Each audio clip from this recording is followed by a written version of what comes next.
So quick to judge ourselves by the mirror they put up. So eager to believe all the comments they make. So swift to get defensive when somebody checks in. So blinded by the distortions that they continue to fabricate. They've got the howl of a wolf, but the bite of a poodle. And every comment they make has a stronger grip on you than you do. You may be your own body, but it's their words that make you choose, feeling every sting of their words like they are needles in voodoo. But that's life though, ain't it? I've got the canvas but didn't choose the colours to paint it. I'm not the architect and I've never been an artist, but watching somebody paint my own future is the hardest.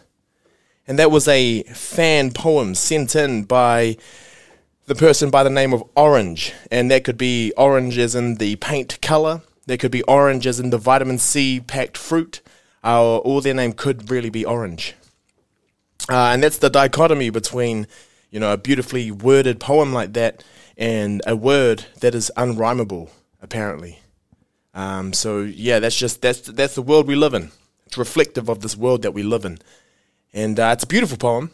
And if I may say so myself, and just thinking about it, that's it follows on from the last solo episode and the poem in that one where a lot of what we do is to please others, or a lot of what we do is to do what we think is needed from us, or what we think is expected from us.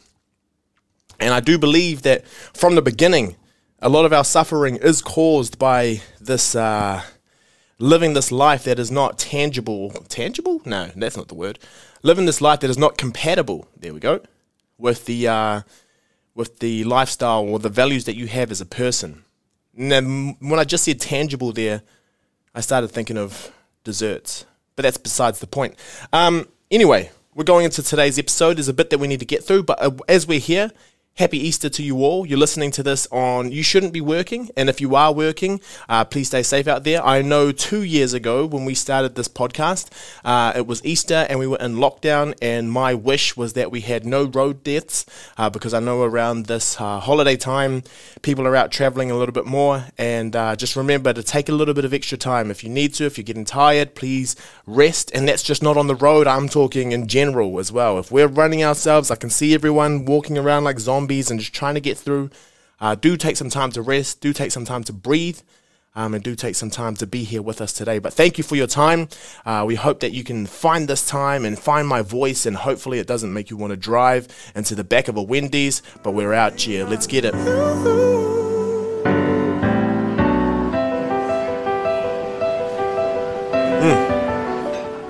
And we're here.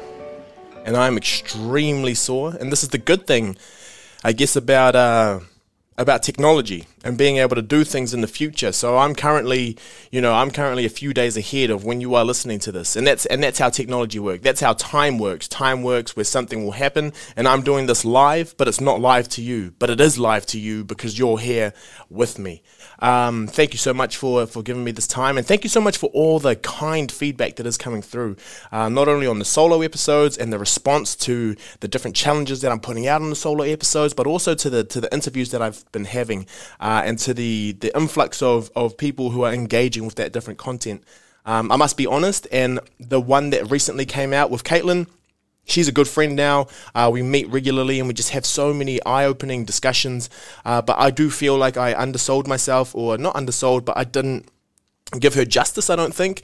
When I re-listen to it, I don't usually tend to listen back to too many of my episodes, but listening back to that one, she had so many awesome things that she said that I was too busy. I thought I was in the moment, but I think I was so in the moment, and just knowing that she was capable of so much and there was so much that we could cover, that I definitely started thinking of future questions rather than just being there and exploring further the types of things she was saying.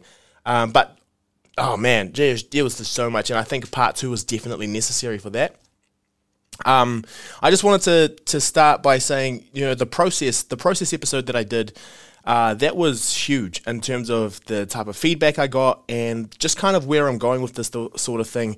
And what I want to talk about today is a little bit of the suffering. So the suffering side is the side that I feel like everyone resonates with me a little bit. And I just want to get it into people's heads quickly that I'm not here to celebrate my suffering. I'm here to celebrate that I have support systems, that I've built up my own support systems to be able to get out of that suffering. So we'll explore a couple of things, and the main things that came out as I went through that reflection.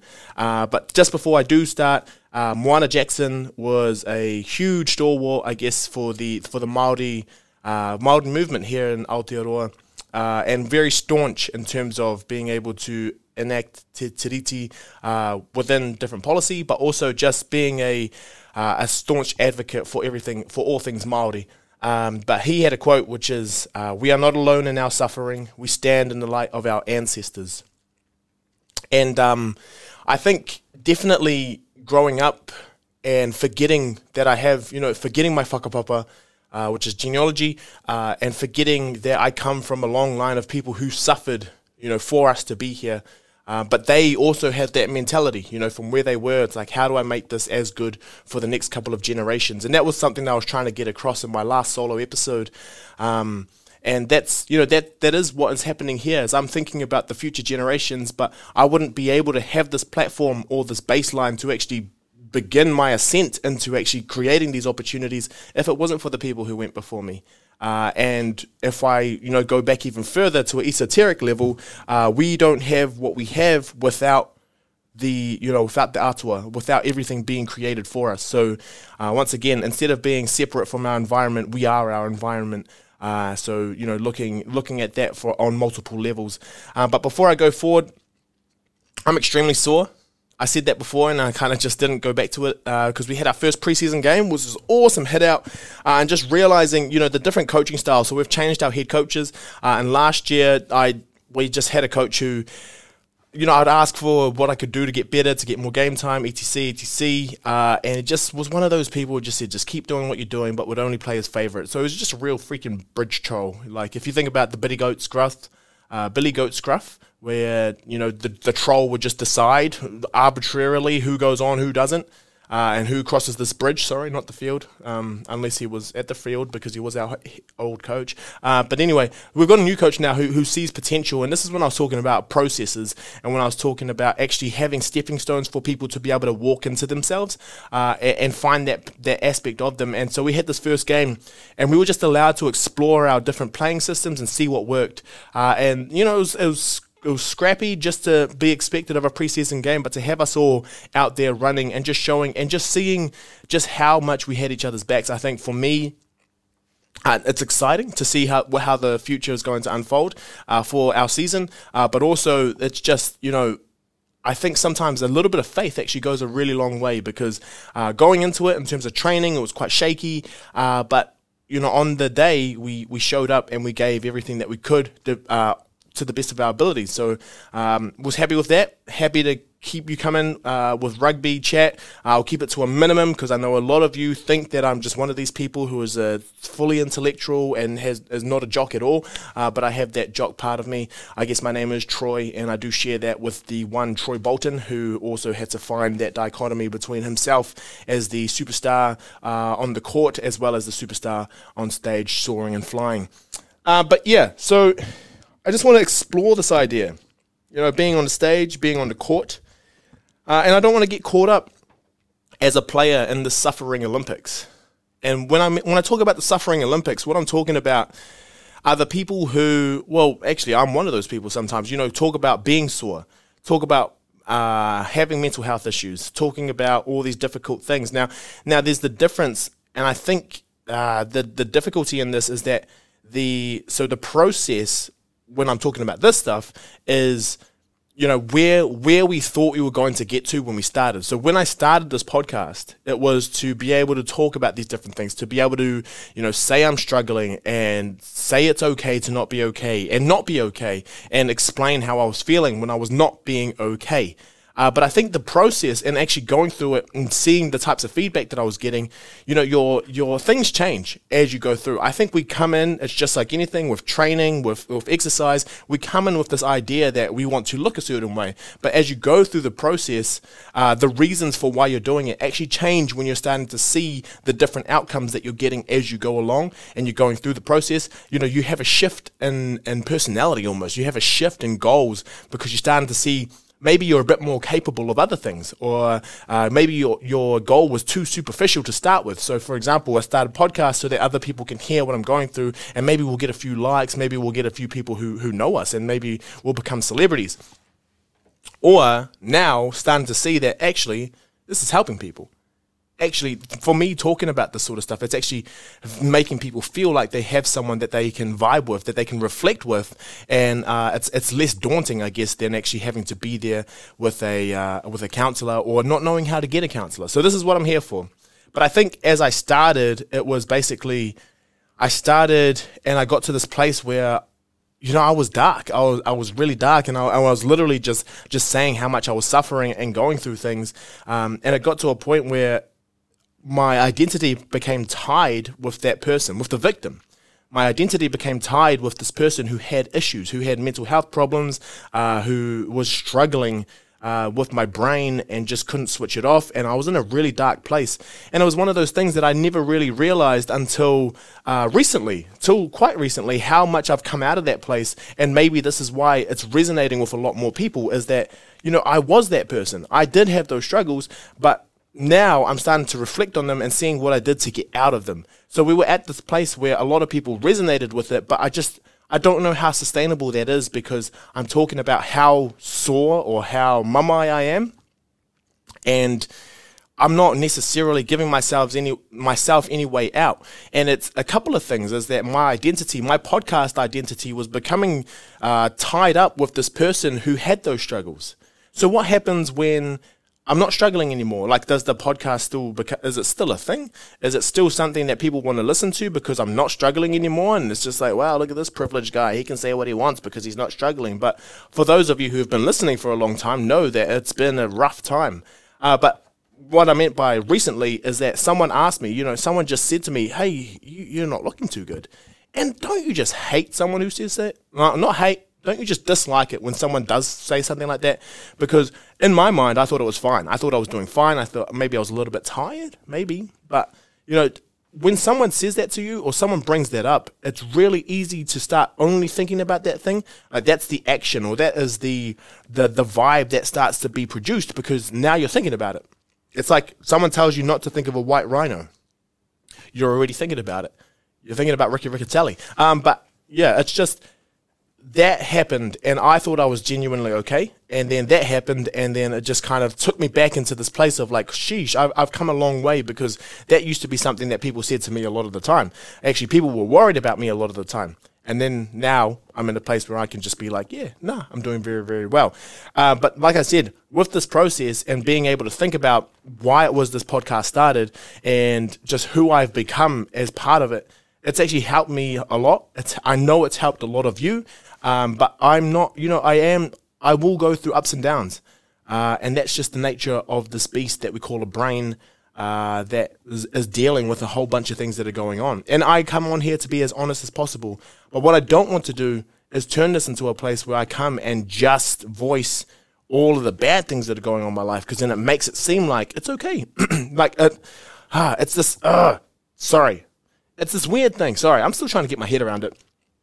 Where it is okay to not be okay, but at some point we need to put steps in place. This is when I talk about process a lot of the time. We need to put these steps in place so that we can get out of it, right? There is some sort of clout now with having mental health issues, or with having struggles. We all have struggles.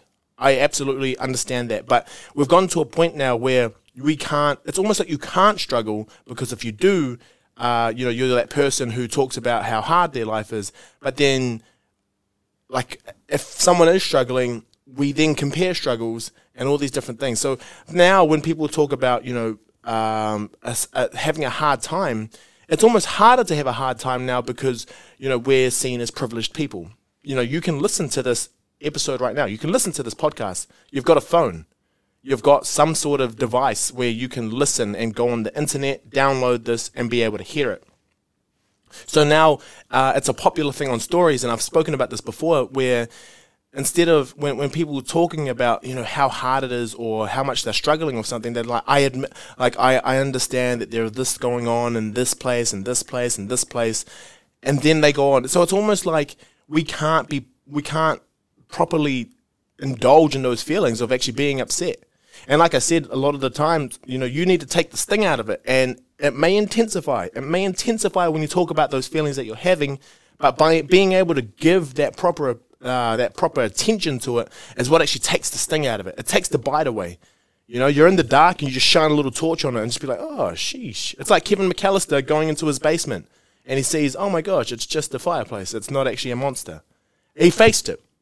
But the longer we make up these stories about, what other people are going to think about the way that I'm feeling, the harder it is for us to even be able to get that platform, right? To be able to get through that. So that's the suffering Olympics. And these are things that I don't really want to be caught up in too much. Like I need to break away from that part of myself. I need to not bring that into the podcast too much, because then it becomes this thing where people only know me as that.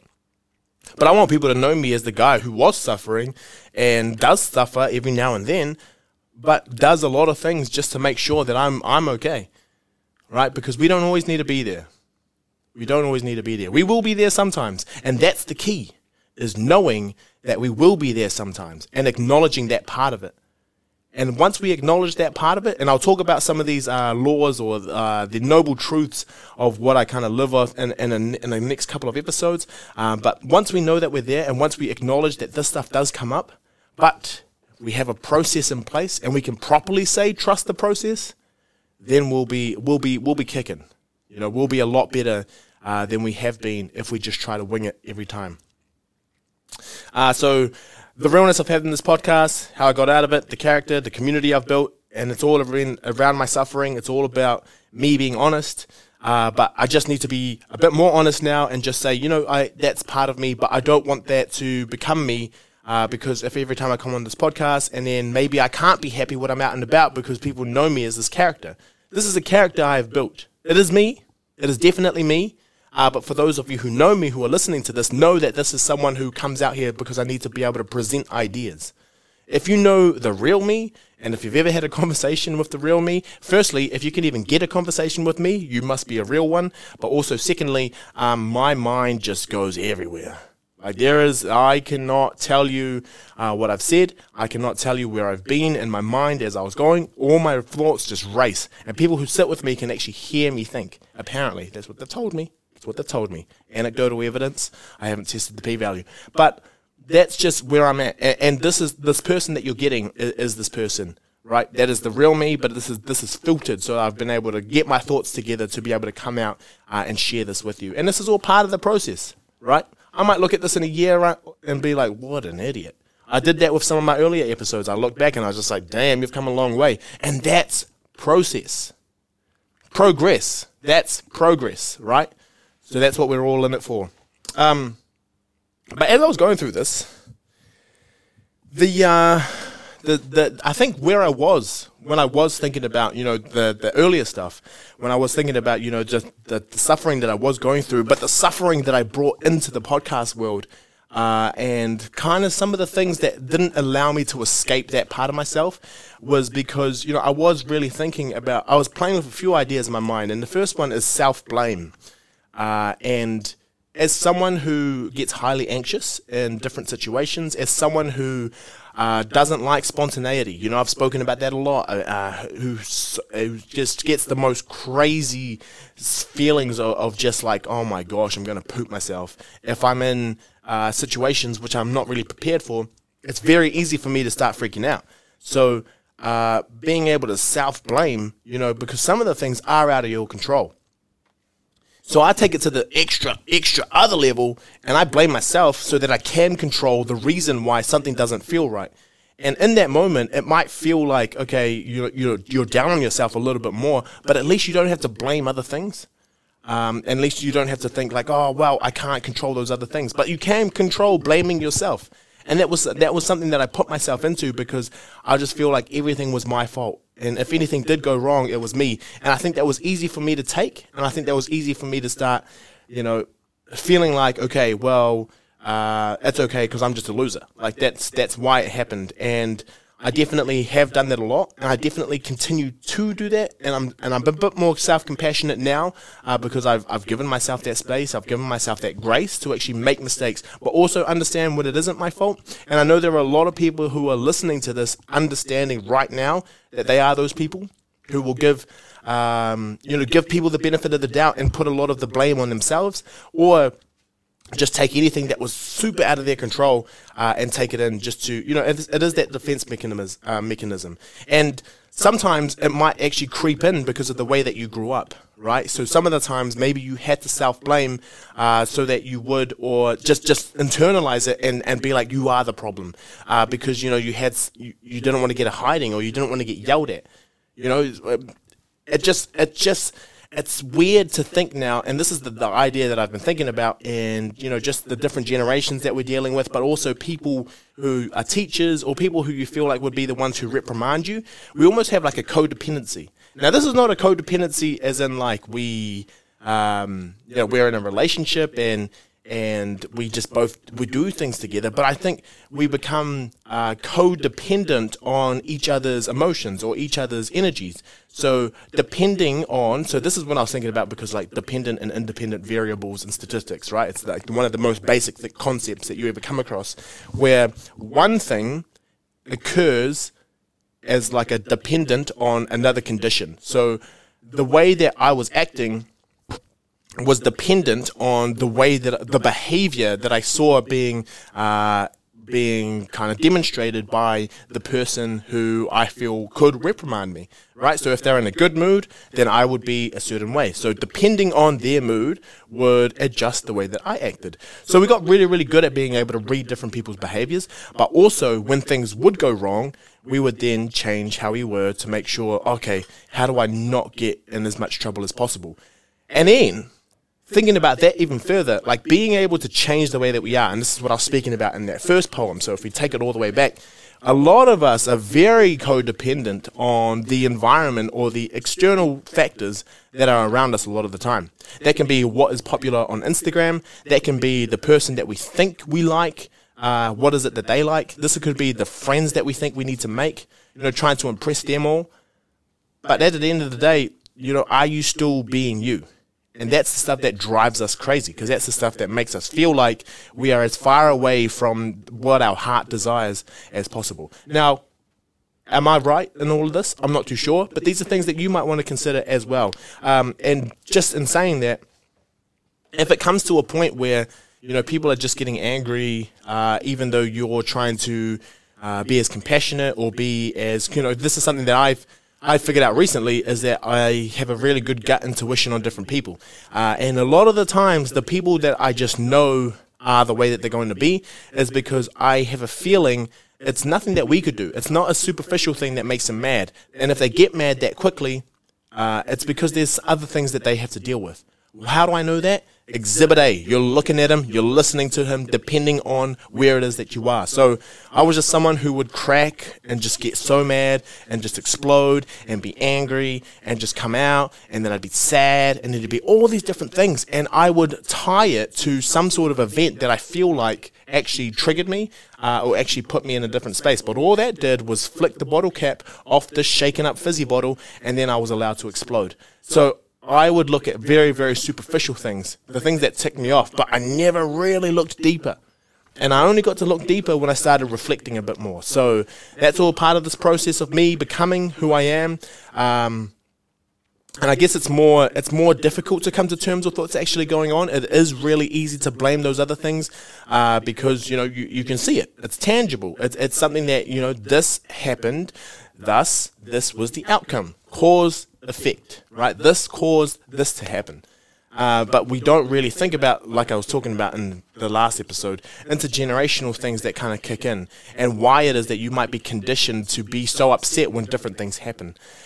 So self-blaming is a defense mechanism, is what I'm thinking. Like, there are some times when you need to take responsibility of things that have gone wrong, and there are some times that you need to properly reflect and look at it and just see, sheesh, was that me, or were there other things going on? And sometimes we can't take responsibility for the way that other people are, and that's when we need to have these conversations, as Caitlin would say. Right, so one thing that we can do, just just to leave you on a high note, is just, there was a gratitude list that I was meant to read out quite a while ago, and I want to do that now just to leave you on a nice note for the short weekend. It is Easter. Whenever you're listening to this, please be safe out there. But I just want to go through this gratitude list because, as you all know, I am huge on gratitude. And I know a lot of people say they're super privileged to be grateful for the things that they're grateful for. Absolutely. But it doesn't stop you from actually being grateful for those things. Okay?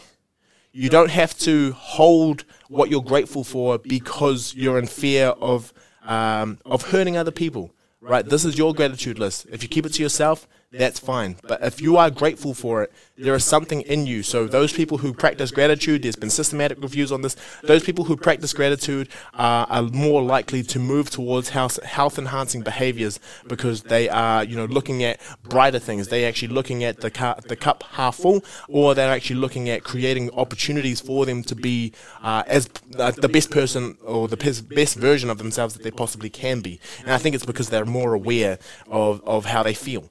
Right, so being grateful for things is a tool, right? It's not something that is going to automatically make your heart better, make all these different things, but it's going to drive you in the right direction, and it might reduce a little bit of stress because you realize, oh damn, this is a great life.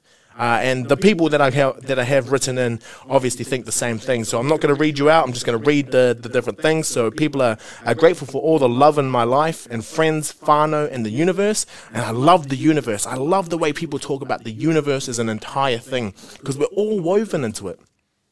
The universe, we are a small part in a huge intergalactic kind of system that we never really think about.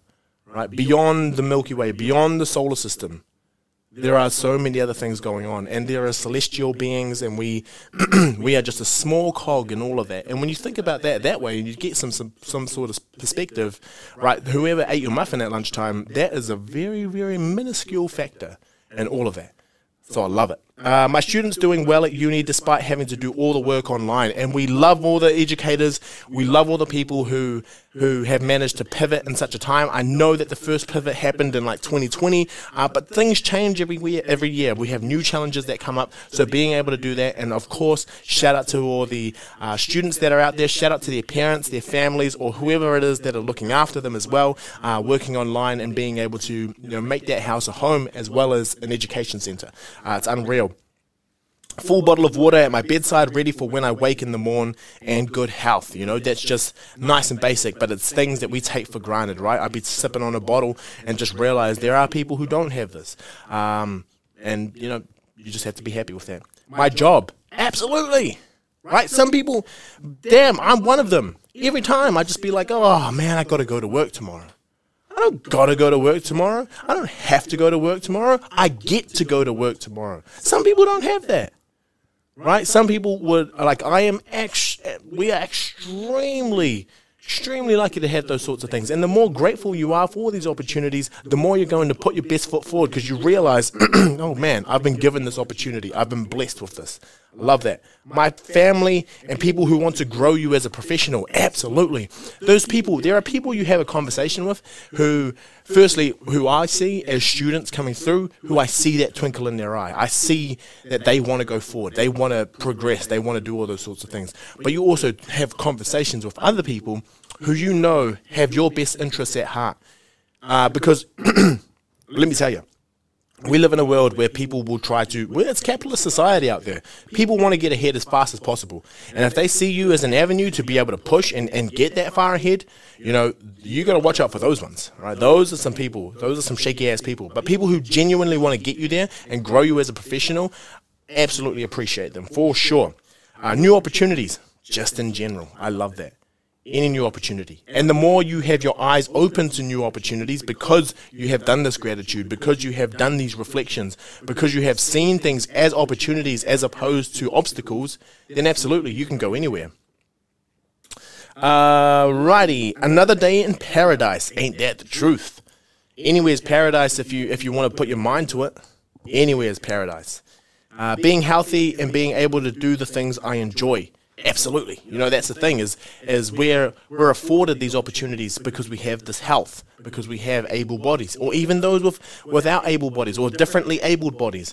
they are able to do what they enjoy because we're able to, produce technologies, produce different rule changes, and create inclusive environments. And inclusive environments are also for every sort of person, right? So that's amazing. Another day to make a difference and a new memory for the uni books. Oh, make a difference. Imagine that, waking up every day knowing I'm going to make a difference today. And that's either a difference to this world or a difference to your world. I remember when I wrote this reflection and I realized, as a young person, I was so aspirational. I had a lot of aspirations. I was an aspiring student, something like that. But I really wanted to, I was one of those people who wanted to do everything, change the world and do all of that. And the more that I did this reflection, the more I actually did work with different people, the more I started realizing, damn, this is changing me. It was changing my world. So waking up every day and thinking about, how can you make a difference? Man, that's powerful. That's absolutely powerful. Keeping it simple in a safe space to rest my head at the end of each day. And keeping it simple is great. Keeping it simple are those things that are going to, when anything gets stressed out or when any time you're starting to feel, oh man, why do I have to do this? It's being like, well, I have these things. I do have these things. Sunshine, absolutely. Border restrictions easing, and once these border restrictions ease, hopefully we can have so many more guests on. People can come on and actually we can get some things cooking in here. But the response has been unreal. So when border restrictions do ease, unreal. All of my amazing friends, for sure. All of my amazing friends, all the time. And this is something, once again, freak out challenge for this week. If someone crosses your mind, flick them a message, tell them 3 things about them directly. What is 3 things about them specifically that they will know, that they will feel, that they will be like, I remember that, and you'll have a chuckle together. 3 things. Send them to that person and just let them know you've been thinking about them. This is an easy one. This is something that I do regularly because I had another friend who used to do it to me regularly, and he would write in all the time. This is something that I think for a lot of us will have us thinking and starting this gratitude process. And if we do that, I believe, we can get through this process and start to build. But here we are. It's another episode of the Sick As Podcast. It's great to be here. I hope you all stay safe out there. Thank you for riding with me. Even if this episode was all over the place, it's all part of the process. That's what we're here for. I love you all.